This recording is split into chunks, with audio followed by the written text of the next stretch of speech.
কষ্ট হয়, মরণের সময় মনে হইবে যেন মৃত্যুর সময় যেন গলায় কি আটকায় গেছে, যেন গলার নিচেও নামে না, উপরে উঠে না, এমন মারাত্মক কষ্ট হতে থাকবে।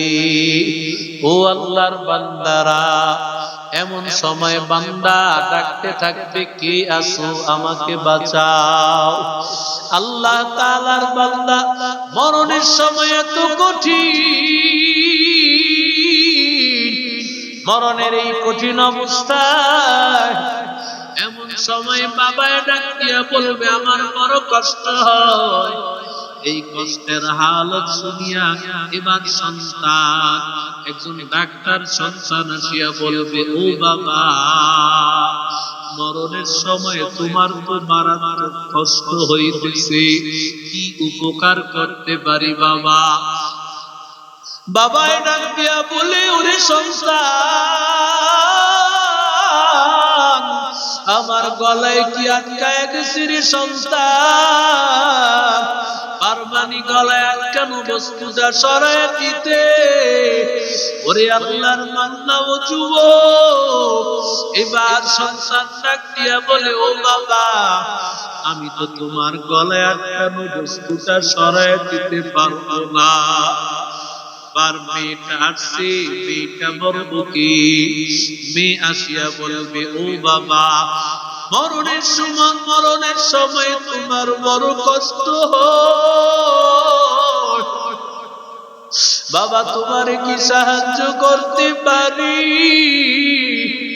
বাবা ডাক দিয়া বলি, রে মেয়ে, মরণের সময় আমার বড় মারাত্মক কষ্ট, আমার গলায় কি যেন একটা আটকাছে, উপরে উঠে না, নিচেও নামে না রে মা, তুমি আমার গলায় আটকানো বস্তুটা সরাই দিতে পারবা কিনা? মেয়ে ডাক দিয়া বলি, মা গো, না না, বাবা গো, আমি পারবো না বাবা, তোমার গলায় আটকানো বস্তুটা সরাইতে পারবো না। বাবা ডাক দিয়া বলি, রে যদি আমার গলায় আটকানো বস্তু সরাইতে না পারো, তাহলে তোমারে আমার কোনো প্রয়োজন নাই।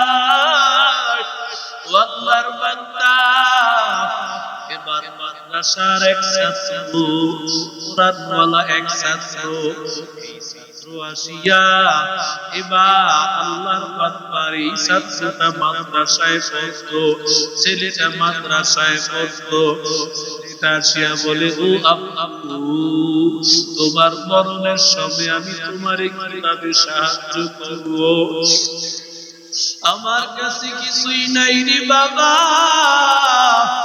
এবার সন্তান বাবার সামনে আল্লাহর কোরআন সূরা ইয়াসিন তেলাওয়াত শুরু করে দিল। আল্লাহর কালাম সূরা ইয়াসিন যখন তেলাওয়াত শুরু করে দিল, এমন সময় আমার মালিক আল্লাহ ডাক দিয়া বলিল, জাহান্নামের ফেরেশতাদের দল, এই আল্লাহর বান্দার মরণের কষ্ট দিও না, ওর মরণের কষ্ট দিও না, ওর মরণের কষ্ট আর দিও না। কারণ আমার কোরআনের এই ছাত্রটা আমি আল্লাহর কালাম তেলাওয়াত করতেছে, ওরে আর কষ্ট দিও না। এইভাবে সূরা ইয়াসিনের তেলাওয়াত শুরু হয়ে গেল, সাথে সাথে আল্লাহ তাআলা মরণটা সহজ করে দিলেন। আল্লাহর বান্দা কালেমা পড়তে পড়তে দুনিয়া থেকে চলে গেল। ও আল্লাহর বান্দারা, ও দুনিয়ার উম্মতের দল, আজকে থেকে ওয়াদা করো মাদ্রাসায় সন্তানকে পড়াইবা। দুনিয়াতেও তোমার ফায়দা হবে, মরণেও ফায়দা হবে, আসরের ময়দানেও ফায়দা হবে। ও আল্লাহর বান্দারা, আল্লাহ যেন আমাদের প্রত্যেকের সন্তানগুলো কোরআনের হাফেজ আলেম বানানোর তৌফিক দান করেন। মানহাল ইসলামিক রিসার্চ সেন্টার কোরআনের এই প্রতিষ্ঠান চালু হয়েছে, আলহামদুলিল্লাহ। সবক শুরু হয়ে যাবে 2-3 দিন পর, আল্লাহ যদি কবুল করেন। আলহামদুলিল্লাহ ভর্তি চলতেছে। যদি মনে চায় সন্তানটাকে কোরআনওয়ালা বানাবো, হাফেজ বানাবো, আলেম বানাবো, সন্তানটাকে অন্তত এমন কিছু শিক্ষা দাও, মাদ্রাসা 1টা বছর পড়াও, 2টা বছর পড়াও, এরপরে তুমি ইঞ্জিনিয়ার বানাইও, ডাক্তার বানাইও। তোমার সন্তানটা যদি প্রাথমিকভাবে কোরআন শিখতে পারে, আল্লাহর কসম এই সন্তানটা মরণের সময়ও কাজে লাগবে, কবরেও কাজে লাগবে। তোমার সন্তান তোমার জানাজার নামাজ পড়াবে, আর এই সন্তান যখন হাত তুলবে, আল্লাহ তোমার জান্নাতের দরজা সাথে সাথে খুলে দিবে। আল্লাহ আমাদের সবাইকে কবুল করে।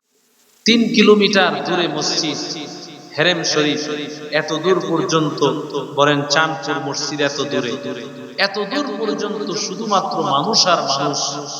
এই রমজান মাস, রমজান ছাড়া নয়, তবে হ্যাঁ রমজান ছাড়াও সারা বছর হজের তুলনায় উমরায় লোক বেশি। কারণ হজের যেহেতু টাকা বেশি, মানুষ যেতে পারে না, এজন্য মানুষ উমরার মধ্যে খুব বেশি যায়। তো রমজান মাসে দেখে এই যে তারাবির নামাজে কোরআন তেলাওয়াত হয়, মানুষ শুনতেছে, 3 ঘন্টা দাঁড়ায় দাঁড়ায় শুনতেছে, কোন ক্লান্তি হবে দূরের কথা। এত মজা লাগতেছে যে মানুষ দুর্বল, সেই মানুষগুলো দাঁড়ায় দাঁড়ায় এই 3 ঘন্টা ব্যাপী তেলাওয়াত শুনতেছে। সুবহানাল্লাহ, এটাই আল্লাহর কালাম। ইয়ারফাইল্লাহুল্লাযীনা আমানু মিনকুম ওয়াল্লাযীনা উতুল ইলমা দারাজাত।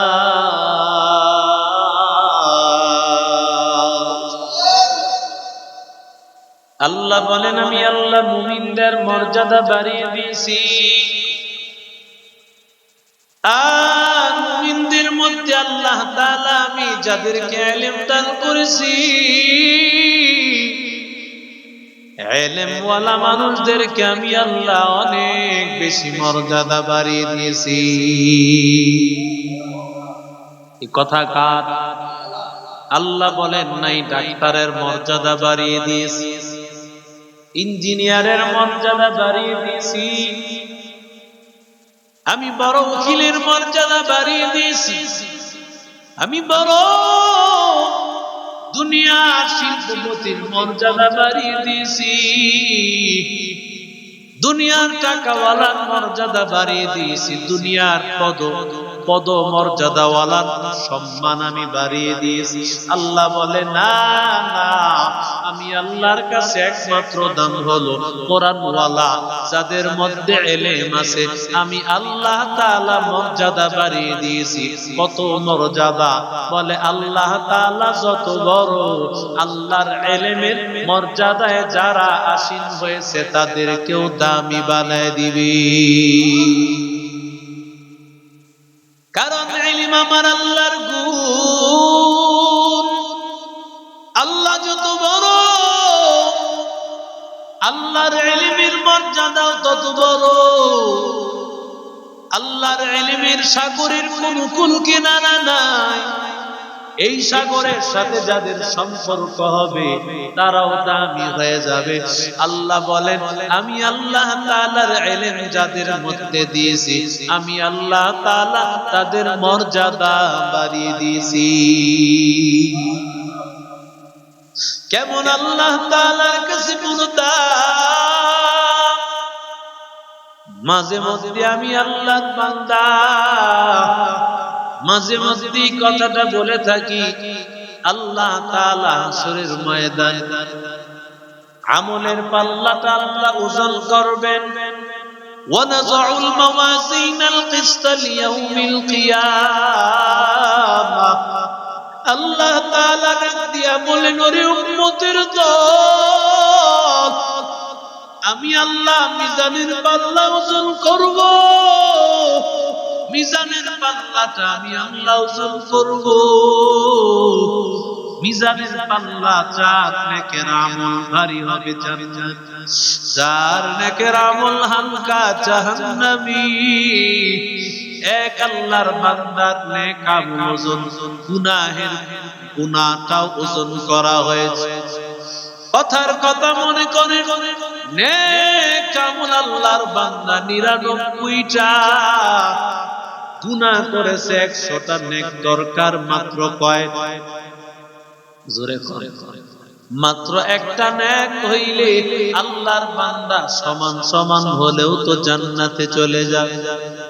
আল্লাহর বান্দা ওরে যুবক, আল্লাহ তাআলার বান্দা মনে করেন গুনাহ 100টা, এবার সওয়াব 100টা সমান সমান হয়ে গেল। একটা নেক আমল হইলেই জান্নাতি, একটা নেক আমল হলেই জান্নাত। দেখেন না রে বান্দা, ফুটবল খেলায় যখন সমান সমান হয়ে যায়, আবার কিন্তু সময় দেওয়া হয়, আবার 5-10 মিনিট দেওয়া হয়, অথবা বিভিন্ন ভাবে গোল দেওয়ার সুযোগ দেওয়া হয়। যদি কারো একটা বেশি হয়ে যায়, সে জয়ী হয়ে যায়। আল্লাহ তাআলা যখন তাকায় দেখবেন আমলনামা সমান, গুনাহের পাল্লাটাও সমান, আল্লাহ বলবে, ও গোলাম তাড়াতাড়ি তাকাইয়া দেখ, কোন জায়গায় তুমি একটা নেক আমল পাও কিনা রে বান্দা। যদি একটা নেক আমল পাও, ওই নেক আমল যদি পাও, জান্নাতি হয়ে যাইবারে বান্দা। আল্লাহর বান্দা একটা নেক আমলের জন্য আল্লাহর বান্দা দৌড়াইতে থাকবে। আল্লাহর বান্দা দৌড়াইয়া তার মার কাছে হাজির হয়ে যাবে, বলবে, মা গো একটা নেক আমল দাও। একটা নেক আমল যদি হয়, জান্নাতি হয়ে যাইবো। আজকে বড় বিপদ, একটা নেক আমল দিলেই জান্নাতি হয়ে যায়। আল্লাহ বলেন, ইয়াউমা ইয়াফিরুল মারউ মিন আখিহি ওয়া উম্মিহি ওয়া আবিহি ওয়া সাহিবাতিহি ওয়া বানিহি। আল্লাহ বলেন, হাসরের ময়দানে মা তোমারে পরিচয় দিবে না। মায়ের কাছে গিয়া যখন বলবে, মা একটা নেক আমল দাও, মা বলবে, দুনিয়ার জমিনে আমার বিবাহ হয়েছে, সন্তান হয়েছে, তবে তোমারে আমি চিনি না। কে তুমি? তোমারে আমি চিনি না। ও যুবক, একটু চিন্তা কর, দুনিয়ার জমিনেই তো স্বার্থের বিরুদ্ধে চলে গেলে, দেখো না, বাবা সন্তানের শত্রু হয়ে যায়, সন্তান বাবার শত্রু হয়ে যায়, ভাই ভাইয়ের শত্রু হয়ে যায়, স্ত্রী স্বামীর শত্রু হয়ে যায়, স্বামী স্ত্রীর শত্রু হয়ে যায়। করুণার মধ্যে তাকায় দেখেছে, বাবাকে বিল্ডিং এর বাহিরে রাখিয়া 7 তলা 8 তলা বিল্ডিং এর মালিক সন্তানেরা বাবার লাশটা ধরেও দেখে নাই, আলেমরা আসিয়া তার লাশটা দাফন করেছে, ঠিক কিনা? কেন রে বান্দা বলে দুনিয়াটা বড়, দুনিয়ার সবকিছু বড়। আল্লাহর বান্দা দৌড়াইয়া যখন মায়ের কাছে যাবে, মা পরিচয় দিবে না। বাবার কাছে গিয়া বলবে, বাবা একটা নেক আমল দাও। বাবাও বলবে, বিবাহ করেছি, দুনিয়ায় সন্তান হয়েছে, তুমি কে? তোমারে চিনি না। বাবাও পরিচয় দিল না। আল্লাহর বান্দা দৌড়াইয়া যখন এবার স্ত্রীর কাছে যাব, ও প্রাণের বিবি, একসাথে ঘর করেছি, সকাল বেলায় বের হয়েছি, রাতের বেলায় আমার ঘরে ফিরেছি, তোমার জন্য কত কষ্টই না করেছি বিবি। ও প্রাণের বিবি, আজকে একটা নেক আমল দাও, একটা নেক আমল পাইলেই জান্নাতি হয়ে যাব। বিবিও বলবি বিবাহ হয়েছে আমার, স্বামীও ছিল, তবে তোমারে চিনি না, তোমারে আমি চিনি না। স্ত্রী অস্বীকার করবে, দৌড়াইয়া ভাইয়ের কাছে যাবে, ভাইয়া দুনিয়াতে একসাথে চলেছো, একসাথে কত কষ্ট করেছো, ছোট ভাই হিসাবে কত কষ্টই না করেছো, মানুষ করেছো, বাবার জায়গাটা পূরণ করেছো। ও ভাইয়া, আজকে একটা নেক আমল দাও, একটা নেক আমল পাইলেই জান্নাতি হয়ে যাইবো। আল্লাহর বান্দা বলবে, দুনিয়াতে আমার ভাই আছে, দুনিয়াতে আমার ভাই ছিল, তবে তোমার তো আমি চিনি না, তোমার পরিচয় জানি না। ভাই অস্বীকার করে বলতে রে বাবা, ও আল্লাহর বান্দা, ও যুবক, আল্লাহ এই জন্য কোরআনে সূরা আবাসায় বলেন, মোল্লার কথা বিশ্বাস নাও হতে পারত, এই জন্য আল্লাহ কোরআনে এনেছেন, ইয়াউমা ইয়াফিরুল মারউ মিন আখিহি ওয়া উম্মিহি ওয়া আবিহি ওয়া সাহিবাতিহি ওয়া বানিহি লিকুল্লি ইমরিইন মিনহুম ইয়াউমা ইযিন শাআনুন ইউগনি।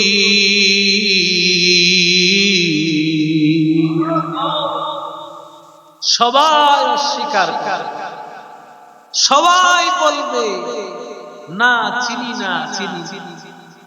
বিবাহ হয়েছে, সন্তান হয়েছে, সব হয়েছে, তোমারে আমি চিনি। দুনিয়ায় স্বার্থপরতার কত পরিচয় আমরা পেয়েছি, আছে না? নাই? হাজারো লক্ষ পরিচয় আছে। পত্রিকা খুলেন, প্রতিদিনের পত্রিকা খুলেন, দেখবেন প্রতিদিন একই অবস্থা, প্রতিদিন একই অবস্থা। একজন কোরআনওয়ালা তার মা বাবাকে কোনোদিন ভুলে যায় না, এজন্য সবচাইতে বড় পরিচয়। আমি সারা বাংলাদেশে কথা বলি, এই গাজীপুর হোতাপাড়া একটা জায়গা আছে, বৃদ্ধাশ্রম, বাংলাদেশের সবচেয়ে বড় বৃদ্ধাশ্রম। সেখানে আপনি ঘুরে আসবেন, ভিজিট করে আসবেন, কথার বাস্তবতা আছে কিনা। সেখানে বহু মা বাবা পাবেন, ডাক্তারের মা বাবা, ডক্টরের মা বাবা, ইঞ্জিনিয়ারের মা বাবা, উকিল ব্যারিস্টারের মা বাবা, 10 তলা বিল্ডিং এর মা বাবা, বহু ধরনের শিল্পপতির মা বাবা। বাস্তব দেখে আসে, এখন যান, বেশি সময় লাগবে না। আল্লাহর কসম, একজন হাফেজের মা বাবা তালাশ করে পাবেন। সুবহানাল্লাহ।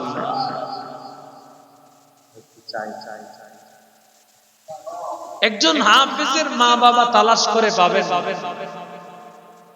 যে একজন হাফেজের মা বাবা মসজিদের একজন মুয়াজ্জিন সাহেব, মসজিদের একজন খাদেম, মাদ্রাসার বেতন গ্রাম দেশে আপনারা দেখবেন আরো অনেক কঠিন, 5-6 হাজার টাকা বেতন। আবার অনেক ক্ষেত্রে এটাও 2-4-5 মাস বাকি আছে, কিভাবে চলে? অথচ দেখবেন তাদের ঘরেই শান্তি, তাদের ঘরেই শান্তি। 1 মাস পরে যে বেতনটুকু পায়, এগুলোর মধ্যে আল্লাহ বরকত দেয়, কারণ কোরআনের সাথে যারা সম্পর্ক রাখে, কামাবে কম, সুখ দিবে বেশি, মা বাবাকে খাওয়াবে বেশি, মা বাবাকে শান্তি দিবে বেশি, মা বাবার খোঁজ খবর নিবে বেশি। তারা দুনিয়ায় খোঁজ খবর নিবে, মরণেও তারা খোঁজ খবর নিবে, আপনার কাজে আসবে। কথা বলেন ঠিক ঠিক? আল্লাহর বান্দা ঘুরে ঘুরে যখন কোথাও পায় নাই, এবার এক লোকের কাছে সাক্ষাৎ হয়েছে, বলে ভাইয়া তোমার নেক আমল কয়টা? বলে নেক আমল 100টা। একটা নেক আমল বেশি হইলে আমি জান্নাতে চলে যাব। গুনাহও 100, নেক আমলও 100, বরাবর হয়ে গেছে। একটা বেশি হইলেই ওজন বেশি, জান্নাত। দুনিয়াতে এক নেক আমলের উদাহরণ বা আমাদের এর বাস্তবতা বুঝে আসে না, জান্নাতে বুঝে আসবে একটা নেক আমলের দাম কত বেশি। এখন এই লোক শোনার পরে বলতেছে, ভাই তোমার 100 নেক আমল, তারপরেও তুমি জান্নাতে যেতে পারতেছ না, আমার মাত্র আছে একটা। তো আমি তো এটা দিয়ে জান্নাতে যাওয়ার আশা করতে পারি না, আমি এমনও জাহান্নামী অমনও জাহান্নামী। তুমি যাও জান্নাতে, আমার একটা নেক আমল তোমারে দিয়া দেব। হাদিস শরীফে আছে, আল্লাহর বান্দা এই নেক আমলটা আল্লাহর বান্দা নিয়ে যাবে। আল্লাহ এই যে এক নেক আমল পাইছি, পাইলা কোথা থেকে? আল্লাহর বান্দা ডাক দিয়া বলবে, মালিক তোমার এক বান্দা একটা নেক আমল আল্লাহ আমাকে দান করেছে। বলে ওই বান্দাকে নিয়ে আসো। বান্দাকে নিয়ে আসার পর আল্লাহ জিজ্ঞাসা করতেছেন, একটা নেক আমল কি কারণে দিলা? বলে ও মালিক, আল্লাহ আমার কোন নেক আমল নাই, শুধুমাত্র আছে একটা নেক আমল, আর কোন নেক আমল নাই রে মালিক। চিন্তা করেছে এমনি এমনি তো জাহান্নামী, আমার ভাইটা 100টা নেক আমল নিয়েও জান্নাতে যেতে পারতেছে না। যদি একটা নেক আমল পায় তাহলে ভাইটা জান্নাতে চলে যাবে, আমি তো একটা নেক আমল দিয়ে যেতে পারবো না। এজন্য আমার একটা নেক আমলও আমার ভাইকে আমি দিয়ে দিলাম, যাতে আমি জাহান্নামে যাই, আমার ভাইটা যেন জাহান্নামে না যায়। আল্লাহ ডাক দিয়া বলে, ও গোলাম, আমি আল্লাহর একটা নাম রহমান, আমি আল্লাহর একটা নাম রহিম, আমি আল্লাহ দয়ার সাগর, আমি আল্লাহ মায়ার সাগর, আমি আল্লাহ তাআলা দয়ার সাগর, আমি আল্লাহ দয়াকে ভালোবাসি। তোমার মধ্যে ওই দয়া আসার কারণে ও বান্দা আমি আল্লাহ ঘোষণা করে দিলাম, যাও যাও, এই উসিলায় বান্দার জীবনের সব গুনাহ আমি আল্লাহ তাআলা একটা নেক আমলে তুমি দিয়ে দেওয়ার কারণে, তোমার মধ্যে ওই দয়ার গুণ আসার কারণে আমি একটা নেক আমলে বিনিময়ে দুইজনকেই জান্নাতে দিলাম। এবার আমাকে একটু বলো, একটা নেক আমল যদি একটা নেক আমলের কারণে দুইজন জান্নাতে যায়, তাহলে কোরআনের একটা হরফ পড়লে 10টা নেকি হয়। মান ক্বারা হারফান বিকিতাবিল্লাহি তাআলা ফালাহুল হাসানা, পয়গম্বর বলেন কোরআনের একটা হরফ পড়লে তার হাসানা হয়। হাসানা মানি ওয়াল হাসানাতু বিআশরি আমসালিহা, 10 গুণ সওয়াব হয়। তাহলে যদি একটা নেক আমলের কোরআনের একটা হরফ পড়ার কারণে 10টা সওয়াব হয়, 10টা নেকি হয়। একটা নেকির কারণে যদি দুইজন জান্নাতে যায়, তাহলে বান্দা একটা হরফের কারণে কয়জন জান্নাতে যাবে? কতজন? 20 জন। সুবহানাল্লাহ। কতজন? একটা হরফের কারণে, নেক আমলের কারণে যদি দুইজন জান্নাতে যায়, তাহলে 10-এ 2 দোকানে কত? 20। তাহলে একটা নেক আমলের কারণে 2×10 20। একটা নেক আমলের কারণে যদি দুইজনকে আল্লাহ জান্নাতে দিতে পারে, কোরআন ওয়ালারা একটা হরফের বিনিময়ে তো 20 জনকে আল্লাহ জাহান্নাম থেকে জান্নাতে দিয়ে দিবে। তাহলে এরা কি করছে?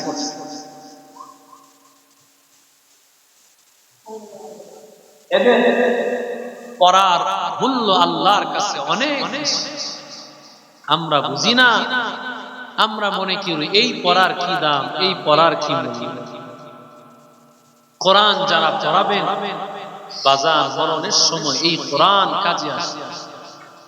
কোরআন পড়নেওয়ালারাই মরণের সময় কাজে আসে। পৃথিবীর কোন শিক্ষা আপনার কাজে আসবে না। মরণের সময় এই কোরআন আপনার কানে যখন আওয়াজ আসতে থাকবে, হাদিস শরীফে আসছে যার কানে মরণের আগে সূরা ইয়াসিন তেলাওয়াত করা হয়, আল্লাহ তাআলা ফেরেশতাদের মাধ্যমে তার মৃত্যুকে আল্লাহ সহজ করে। আরো জোরে বলেন, ও আল্লাহর বান্দা ও যুবক, মৃত্যুর সময় আল্লাহ তাআলার বান্দার মরণের কষ্ট হয়। মরণের সময় মনে হইবে যেন মৃত্যুর সময় যেন গলায় কি আটকায় গেছে, যেন গলার নিচেও নামে না, উপরে উঠে না। এমন মারাত্মক কষ্ট হতে থাকবে। ও আল্লাহর বান্দারা, এমন সময় বান্দা ডাকতে থাকবে, কে আছো আমাকে বাঁচাও। আল্লাহ তাআলার বান্দা মরণের সময় এত কঠিন, মরণের এই কঠিন অবস্থায় এমন সময় বাবায় ডাক দিয়া বলবে আমার বড় কষ্ট হয়। এই কষ্টের হালত শুনিয়া এবার সন্তান, একজন ডাক্তার সন্তান আসিয়া বলবে, ও বাবা, মরণের সময় তোমার তো মারাত্মক কষ্ট হইতেছে, কি উপকার করতে পারি বাবা? বাবায় ডাক দিয়া বলে, ওরে সন্তান, আমার গলায় কি আটকায় গেছে রে সন্তান? পারবানি গলায় আটকানো বস্তুটা সরায় দিতে? ওরে আল্লাহর বান্দা ও যুবক, এবার সন্তান ডাক দিয়া বলে, ও বাবা, আমি তো তোমার গলায় আটকানো বস্তুটা সরায় দিতে পারবো না। বার মেয়েটা আসছে, মেয়েটা বলবো কি?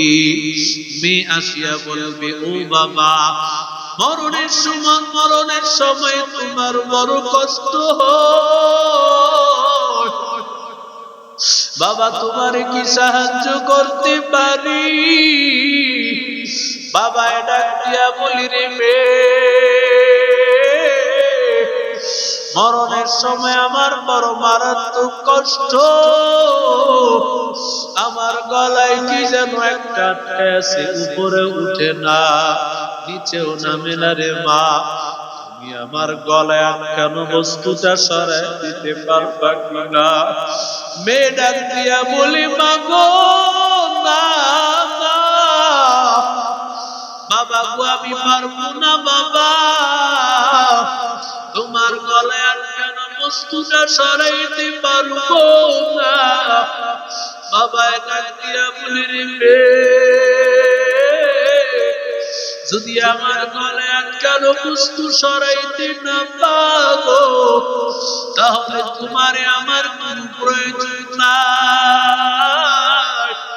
আল্লাহর বান্দা, এবার মাদ্রাসার এক ছাত্র, কোরআনওয়ালা এক ছাত্র, এই ছাত্র আসিয়া এবার আল্লাহর বান্দার এই ছাত্রটা মাদ্রাসায় পড়তো, ছেলেটা মাদ্রাসায় পড়তো, ছেলেটা আসিয়া বলে, ও আব্বু, তোমার মরণের সময় আমি তোমার কিভাবে সাহায্য করবো? আমার কাছে কিছুই নাই রে বাবা। এবার সন্তান বাবার সামনে আল্লাহর কোরআন সূরা ইয়াসিন তেলাওয়াত শুরু করে দিল। আল্লাহর কালাম সূরা ইয়াসিন যখন তেলাওয়াত শুরু করে দিল, এমন সময় আমার মালিক আল্লাহ ডাক দিয়া বলিল, জাহান্নামের ফেরেশতাদের দল, এই আল্লাহর বান্দার মরণের কষ্ট দিও না, ওর মরণের কষ্ট দিও না, ওর মরণের কষ্ট আর দিও না। কারণ আমার কোরআনের এই ছাত্রটা আমি আল্লাহর কালাম তেলাওয়াত করতেছে, ওরে আর কষ্ট দিও না। আল্লাহর বান্দা যখন এইভাবে সূরা ইয়াসিনের তেলাওয়াত শুরু হয়ে গেল, সাথে সাথে আল্লাহ তাআলা মরণটা সহজ করে দিলেন। আল্লাহর বান্দা কালেমা পড়তে পড়তে দুনিয়া থেকে চলে গেল। ও আল্লাহর বান্দারা, ও দুনিয়ার উম্মতের দল, আজকে থেকে ওয়াদা করো মাদ্রাসায় সন্তানকে পড়াইবা। দুনিয়াতেও তোমার ফায়দা হবে, মরণেও ফায়দা হবে, আসরের ময়দানেও ফায়দা হবে। ও আল্লাহর বান্দারা, আল্লাহ যেন আমাদের প্রত্যেকের সন্তানগুলো কোরআনের হাফেজ আলেম বানানোর তৌফিক দান করেন। মানহাল ইসলামিক রিসার্চ সেন্টার কোরআনের এই প্রতিষ্ঠান চালু হয়েছে। আলহামদুলিল্লাহ, সবক শুরু হয়ে যাবে 2-3 দিন পর, আল্লাহ যদি কবুল করেন। আলহামদুলিল্লাহ, ভর্তি চলতেছে। যদি মনে চায় সন্তানটাকে কোরআনওয়ালা বানাবো, হাফেজ বানাবো, আলেম বানাবো, সন্তানটাকে অন্তত এমন কিছু শিক্ষা দাও, মাদ্রাসা 1টা বছর পড়াও, 2টা বছর পড়াও, এরপরে তুমি ইঞ্জিনিয়ার বানাইও, ডাক্তার বানাইও। তোমার সন্তানটা যদি প্রাথমিকভাবে কোরআন শিখতে পারে, আল্লাহর কসম, এই সন্তানটা মরণের সময়ও কাজে লাগবে, কবরেও কাজে লাগবে। তোমার সন্তান তোমার জানাজার নামাজ পড়াবে, আর এই সন্তান যখন হাত তুলবে, আল্লাহ তোমার জান্নাতের দরজা সাথে সাথে খুলে দিবে। আল্লাহ আমাদের সবাইকে কবুল করেন।